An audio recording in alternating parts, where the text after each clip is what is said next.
le délibéré dans l'affaire Paul Misiabeto de la DMK, dynamique Monseigneur Capozzaro, a été vidé tôt ce matin du 27 août 2021, comme programmé par le tribunal de première instance de première classe de Lomé. Les plaidoyers des familles biologiques et politiques de Paul Misiabeto, conseiller spécial du Dr Gabriel Abeyome Kodjo, en faveur de sa remise en liberté n'ont pas porté leurs fruits. L'ex-leader de la jeunesse du MPDD a été condamné à 48 mois de prison par le tribunal de première instance de première classe de Lomé. Cette peine est assortie de 24 mois de sursis pour menace de mort.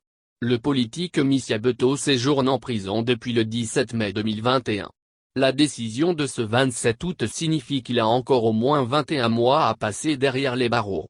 Son conseil et sa famille politique doivent se prononcer sur cette condamnation dans les heures à venir. Un homme, une procédure judiciaire le 13 août dernier, Paul Misiabeto avait été extrait de sa cellule de prison où il séjourne depuis le 17 mai 2021 pour répondre des chefs d'accusation portés contre lui. Devant le tribunal de Lomé, le prévenu et son conseil, M. Darius Atzo, ont tenté de démonter l'insuffisance de preuves pouvant asseoir l'inculpation. Ils ont ainsi relevé un train de vices de procédure ayant conduit à l'interpellation de l'ex-responsable de la section jeunesse du MPDD. Aucun motif d'interpellation n'a été notifié d'une part au prévenu selon son avocat. D'autre part, M. Atzo Darius s'est rendu compte que toute l'inculpation est montée sur la seule base des éléments tirés du téléphone portable de son client.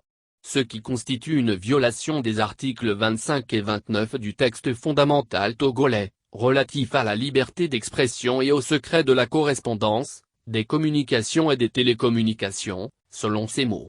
Ce procès engage la justice pénale sur les avancées qu'elle est supposée avoir réalisées ces dernières années. La DMK rappelle ainsi au juge que dans le dossier impliquant les acteurs politiques, les principes de l'indépendance et d'impartialité doivent prévaloir, avait dénoncé et averti la DMK, dynamique Monseigneur Capozzaro, une semaine avant le rendu du verdict du tribunal de Lomé de ce 27 août.